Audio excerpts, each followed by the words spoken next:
길인데 거리가 확실히 오늘 지금 7시 반쯤 출발하니까 되게 한산하네요. 이쪽 이렇게 있습니다. 이쪽에 보시다 보면은, 잠시만요, 저기서 제가 소개드리고 싶은 곳이 하나 있는데, 여기 왼쪽에 보면은 저기 파란색 간판 보이세요? 이제 저곳이 이제 파란색 간판이 뉴라이트라고 하는 음식점인데, 되게 동네에서 직장인분들도 많이 오시고 양도 많아가지고 점심 시즌에 많이 가요. 나중에 한번 먹어보세요. 리뷰하도록 할게요. 라이프에서 이제 요리하려고 장 봤고요. 제가 라이프에서 키를 잊어버려가지고 너무 힘드네요. 이따 올라가서 요리하는 영상 찍겠습니다. 네, 안녕하세요. 오늘은 미역국이랑 제육볶음이랑 달걀말이 해보도록 할게요. 사실 뭐 미역국은 진짜 쉽게 만들 수 있고요. 여기 뭐 양지나 아니면 뭐 예를 들어서 이런 이제 카레용 고기인데, 이거를 좀 잘게 넣어가지고 미역이랑 같이 볶아낸 다음에 미역국 만들 거고요. 그 다음에는 뭐 제육볶음 다들 아시는 이렇게 맛있게 해보고, 그 다음에 이제 계란말이에는 명란젓을 넣어가지고 약간 좀, 일본에서는 계란말이 위에 명란젓을 올려서 많이 먹더라고요. 그래서 그렇게 3개 음식 오늘 만들어 보도록 하겠습니다. 나중에 편집하면서 알게 됐는데, 미역국이랑 이제 계란말이는 타임랩스가 있는데 제육볶음은 타임랩스가 없더라고요. 그래서 아쉽지만 이렇게 됐습니다. 네, 다 만들었습니다. 미역국이랑 달걀말이랑 밥이거든요. 일단 먹고 또 말하겠습니다. A few moments later. 예, 사실은 제가 미역국, 계란말이, 제육볶음을 혼자 먹으려고 하는 경우는 전혀 없잖아요. 사실 이때 제가 특별히 일본인 친구랑 한국인 제가 좀 친한 친구가 있어가지고, 이제 일본인 친구한테 약간 먹여보고, 사실 어쨌든 인터뷰는 뭐든 영상이든 먹는 모습, 제가 먹는 모습이라도 찍었었어야 됐는데 제가 완전 까먹고 있어가지고 제가 그걸 따로 영상으로 못 담게 됐네요. 예. 근데 일본 친구는 진짜 그 세계, 어쨌든 매울까봐 제가 제육볶음은 진짜 안 맵게 했지만 어쨌든 제가 매울 수도 있어가지고 그 명란젓 들어가 있는 계란말이도 만들어주고, 그다음에 이제 미역국은 이제 한국인 친구가 먹고 싶다 해가지고 이렇게 만들어줬거든요. 근데 뭐 결론적으로는 뭐 어쨌든 친구가 만들어준 음식이니까 맛없다고 할 수는 없어서 그런 걸 수도 있지만 다들 잘 먹어주더라고요. 밥도 잘 먹고. 일본인 친구가 놀랐던 게, 전 솔직히 명란 계란말이를 훨씬 좋아할 줄 알았는데 명란 계란말이보다 이 제육볶음이 너무 맛있었다고 그러면서 이제 장난으로 이제 한국인들은 다 이거 할 수 있냐고 놀라는 그런 눈치를 보일래. 그래서 되게 일본인 친구도 맛있게 먹어줘가지고 진짜 재밌었던 것 같아요. 사실 뭐 친구들한테 밥을 대접해주는 거는 전 되게 좋은 일이라고 생각하거든요. 그래서 만약에 일본 워홀 오시거나 약간 유학 이렇게 하신 분들은 자기만의 이제 요리 스킬을 조금 단련해가가지고 친구들한테 대접해주고, 나중에 그래서 그 일본인 친구가 자기도 일본식 음식을 한번 대접해주겠다 해가지고, 그때 기회가 되면은 이제 일본 가정식은 어떨지 그걸 리뷰를 해보는, 오히려 이제 나중에 컨텐츠를 더 해보도록 하겠습니다. 그리고 이제 그 친구들이 이제 어쨌든 저희 집 와서 밥 먹어서 고맙다고 이제 베스킨라빈스 아이스크림을 따로 하나 사줬거든요. 오늘은 이제 제가 진짜 말 리뷰를 그때 인터뷰든 뭐든 찍었었어야 되는데 못 찍었어가지고, 오늘은 그 일본과 한국 베스킨라빈스는 뭐가 좀 다른지, 그 다음에 뭐 될 수 있다면은 이제 사 먹는 데는 한 얼마 정도 나오는지 오늘은 그거 리뷰해 보도록 할게요. 예, 이제 일본은 진짜 제가 몰랐던 게 하나가 있는데, 그 한국인 친구도 몰랐다고 하더라고요. 한국은 이제 아이스크림 파인트인가? 이제 싱글, 더블, 그다음에 다른 버전 뭐 파인트나 그런 거 패밀리 사이즈를 시키면은 컵 크기가 커지면서 여러 가지 맛을 담아주는 약간 그런 느낌인데, 일본은 그게 아니라 그냥 큰 파인트에다가 그냥 컵이 커지지만 맛은 하나밖에 못 넣는 약간 그런 시스템을 취하고 있더라고요. 그래가지고 약간 여러 가지 맛을 보고 싶다고 하면은 이게 원래는 6개 드렸는데 친구들이랑 그때 좀 나눠 먹고 나머지 2개를 오늘 리뷰를 해볼 건데, 이제 이렇게 박스가 있으면 거기에다가 6개 다른 맛으로 담아서 이렇게 고를 수 있는 한 스쿱씩만 떠가지고 주는 그런 시스템을 취하고 있더라고요. 그래서 한국이랑 그건 되게 달라가지고 좀 많이 놀랐습니다. 일단은 이거는 초코퍼지이고요. 한국에도 똑같은 이름으로 있는 것 같아요, 초코퍼지는. 그리고 이거는 조금 놀라실 텐데, 이거는 약간 한국에서는 슈팅스타인데 일본에서는 완전 다르게 부르더라고요. 이거를 슈팅스타라고 안 하고, 저 잘은 모르는데 어쨌든 슈팅스타라고 안 하는 게 좀 놀라웠어요. 저는 사실 베스킨라빈스의 이름, 그러니까 예를 들어서 엄마는 외계인이나 좀 유명한 상품들 있잖아요. 바람과 함께 사라지다, 레인보우 샤베트, 이런 것들은 사실 그냥 좀 이름이 좀 생소하고 특이하다 보니까 그냥 베스킨라빈스 본사에서 그 이름을 지정해주면 모든 매장에도 동일하게 지정이 되는 줄 알았는데, 그게 또 아닌가 보네요. 약간 지역별로, 국가별로 다 이름이 다른 거 보니까 그거도 되게 베스킨라빈스의 특이한 거지 않나 라고 생각합니다. 먼저 슈팅스타부터 한번 먹어볼게요. 이게 슈팅스타가 한국에서는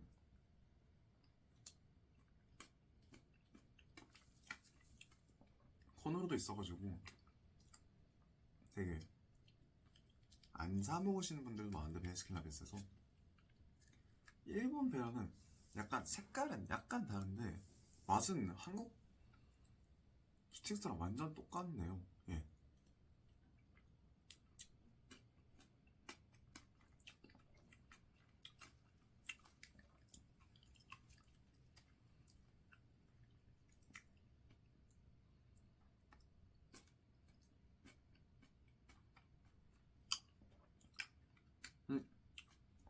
차이점을 하나 알았습니다. 한국 슈팅스타는 그 파란색 알갱이가 좀 약간 조그맣게 동그랗게 형태를 취해서 들어가 있다고 하면, 일본 슈팅스타는 약간 덩어리진 느낌? 약간 그 원형의 그 슈팅스타 소리가 나는 거를 정제되지 않게 이렇게 좀 크게 이런 식으로 보이는 초록색 알갱이처럼 크게 덩어리지게 해놓네요, 여기는. 그래서 슈팅스타 이거 맛을 씹으면 소리가 한국 슈팅스타보다 되게 크게 나요. 지금 뭐 영상에는 녹음이 안 되겠지만 진짜 한번 드셔보시면 조금 더 한국 슈팅스타랑은 색다른 경험을 할 수 있을 수 있겠다 생각됩니다.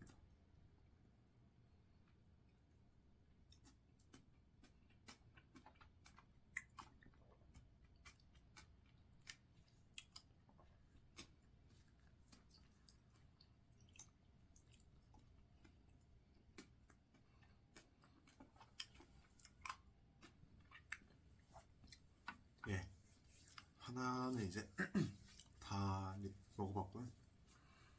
전체적으로 한국이랑 맛은 그렇게 차이가 없는데 약간 슈팅스타의 소리가 조금 다르다. 아, 그리고 약간 한국 베스킨라빈스보다 그냥 아이스크림 자체가 좀 더 맛있는 기분이 나네요. 그러니까 이게 잘 모르겠는데 확실히 우유 같은 거를 좀 더 신경 써서 만들었는지 뭐 잘은 모르겠지만, 제가 베스킨라빈스를 먹은 지 좀 오래되긴 했는데 뭔가 그때 먹었던 기억과 지금 먹는 거 차이를 생각해보니까 일본 베스킨라빈스가 좀 더 맛있는 것 같네요. 이젠 초코퍼지 먹어보겠습니다. 완전 한국이랑 이건 똑같이 생겼죠.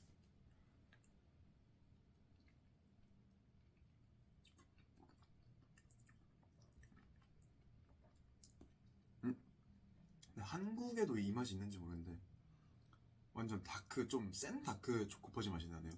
원래 한국 초코퍼지는 약간 묵직한 맛보다는 좀 더 약간 진짜 뭐라 해야 되지? 약간 달달한 초콜릿이랑 진짜 아이스크림 섞인 느낌인데, 일본 여기 초코퍼지는 왜 그런지 모르겠는데 조금 더 씁쓸한 묵직한 맛이 나네요, 아이스크림에서.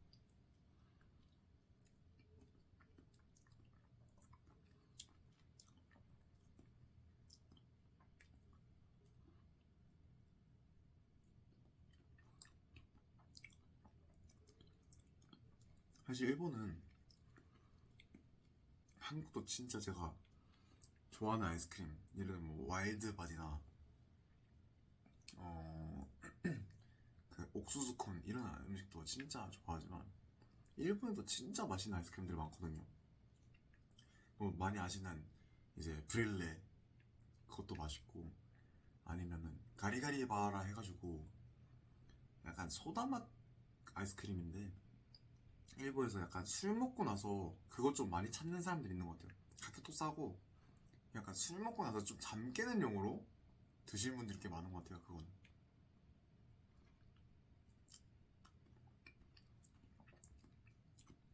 다음에 그것도 술자리 가서 뭐 술 먹고 난 다음에 가볍게 리뷰 한번 해보겠습니다. 가리가리바도 제가 진짜 좋아하는 아이스크림이거든요, 일본에서. 여러분들도 일본 오시면 가리가리바 한번, 가격도 그렇게 안 비싸니까 한번 먹어보세요. 그 뽕따인데 바 스틱 형태로 된 뽕따라고 생각하시면 좀 편하실 거예요.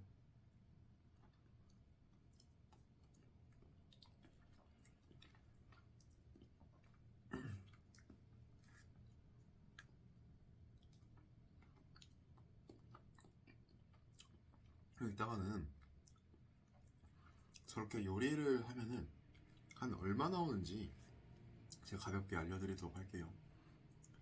이게 제가 이 영상을, 애초에 이 채널을 만드는 모토 자체도 제가 요리를 해서 일기장처럼 쓰려는 것도 있지만, 이제 월 오시거나 만약에 그러시는 분들이 제 채널을 보게 됐을 때 해드시면은 좀 나쁘지 않은 점들이 많다, 많이 있다라는 걸 알려드리고 싶어가지고 만들었거든요.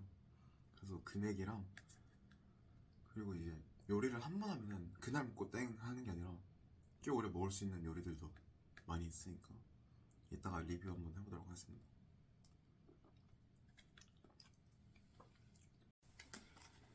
오늘은 이제 그래도 길이가 좀 남아가지고 제가 이게 5월 초창기부터 썼던 노트거든요.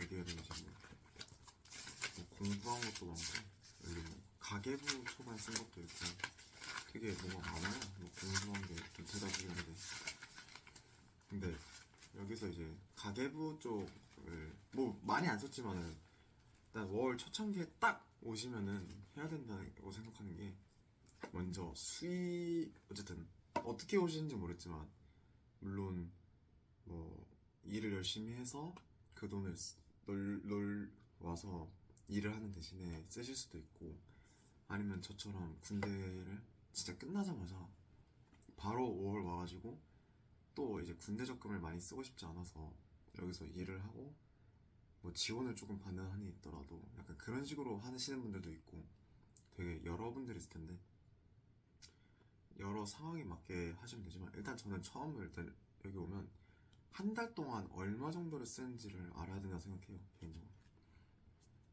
그래서 저는 사실 일단 식비로 보자면, 저는 개인적으로 하루에 1,000엔이면은, 그러니까 처음에 초기 기초 재료들, 요리를 하기 위한 기본 재료들, 예를 들어서 쯔유, 진간장, 후추, 소금, 뭐 고춧가루, 고추장, 된장 이런 거는 다 한국에서 공급을 해오기도 하고, 뭐 김이나 이런 것들, 또 한국에 이제 사골 스프 같은 것들 많거든요.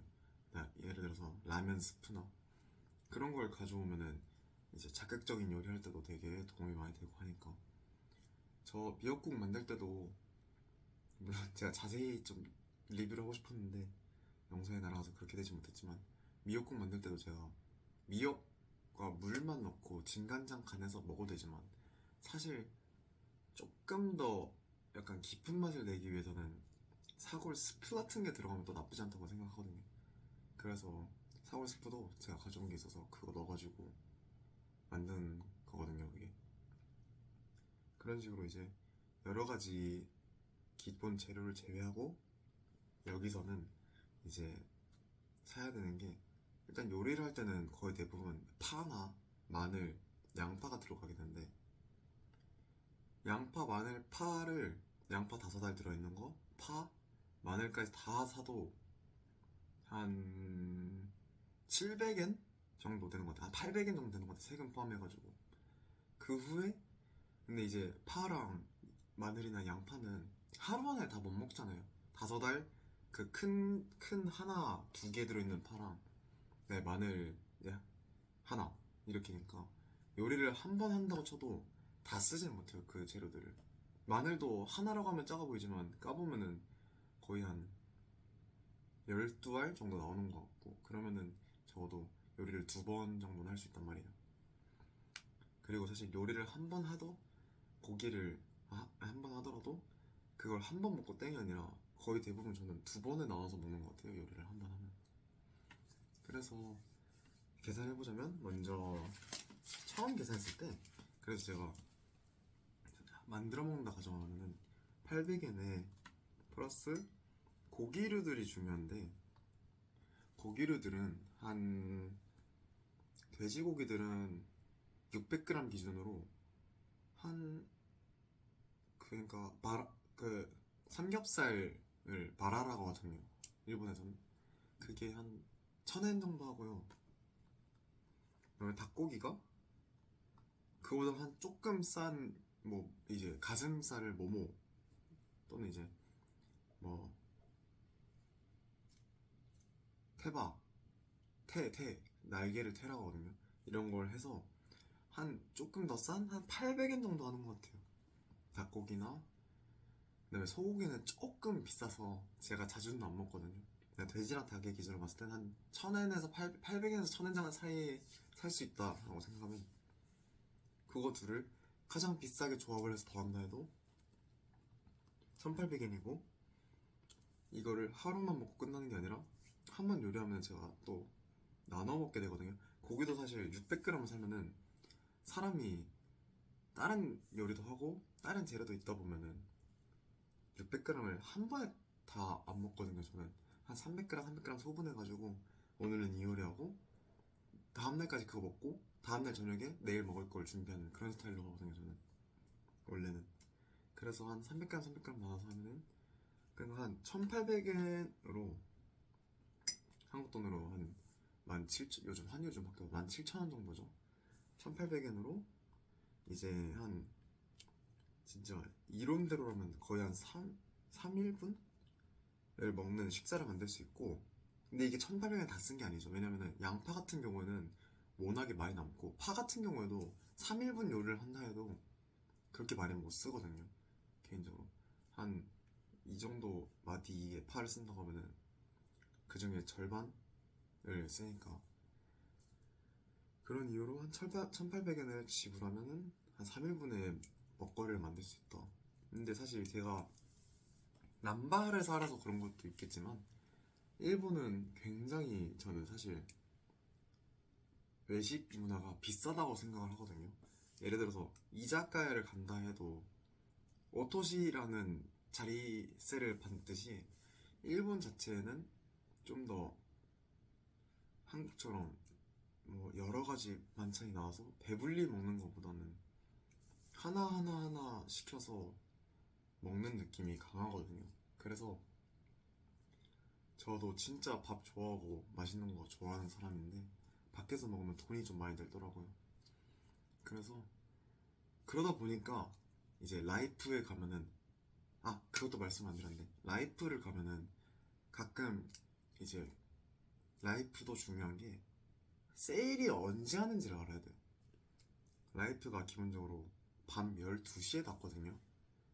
밤 12시에 닫으면 이제 예를 들어서 스시나 회는 세일을 거의 안 할 뿐더러 한다 하더라도 진짜 빨리 나가게 되거든요. 그래서 진짜 라이프에서 그 스시회 세일하는 거 기다리는 사람이 있다고 빈말로 그런 말 할 정도로 정말 그렇게 스시나이들 정말 빨리 나가고, 이제 야끼토리, 야끼토리가 아니라 그 쿠시카츠나 이제 좀 튀긴 음식들은 한 8시에서 9시쯤, 크게는 10시까지, 한 8, 9, 10시가 세일 하거든요, 저녁. 그때 가서 보면은 한 기본적으로 20% 세일 하는 것도 많고, 많게는 40% 세일 하는 것까지 있어요. 그래서 저는 사실 이제 ABC마트에서 일하고 있는데, ABC마트를 끝나고 집에 가면은 한 9시, 10시 정도 다 되기 때문에 밥을 해먹기 힘들 때는 그냥 라이프에서 그런 거 사서, 또는 도시락을 세일할 때도 있어요. 원래 도시락이 한 700엔에서 600엔 정도인데 한 30% 세일 받으면은 한 400엔? 막 500엔? 이렇게 될 때도 있고, 그런 거, 400엔 정도일 거예요. 그런 거 사서 먹으면 한 끼 해결할 수도 있고. 그러니까 되게, 그래서 전 중요하게 생각하는 게 라이프의 세일 타임을 알아야 된다. 그래서 제가 아까 1800엔으로 소개드렸지만, 육류 같은 거는 한, 정말 운 좋을 땐, 제가 저번에 소갈비찜 한 번 했을 때는 소갈비찜 그 갈비살들이 30% 세일이었나 그랬었어요. 그래가지고 진짜 싸게 먹었었는데, 기본적으로 육류들도 잘 보면은 10%에서 20% 정도 세일하는 것도 있어요. 그런 것들 사서 그날 먹는 식으로 저는 그런 식으로 진행을 하거든요. 그런 식으로 살아왔고, 그러니까 월월 왔을 때 제일 중요한 점은 일단 내 수입을 알고 지출을 이제 계산한 뒤에, 그 다음에 두 번째로 중요한 거는 주변 마트에 언제 갔을 때 이때쯤 세일을 하는구나, 이런 식품들이. 또는 이제 뭐 어디 갔더니 좀 과일이나 채소 또는 뭐 육류품들이 좀 싸고 질이 좋더라, 그런 걸 알아두는 게 이제 일본에서 밥 해먹으면서 생활하실 분이라면 무조건 도움이 되지 않을까 생각합니다. 예, 그러면 오늘은 이걸로 영상 마치겠습니다.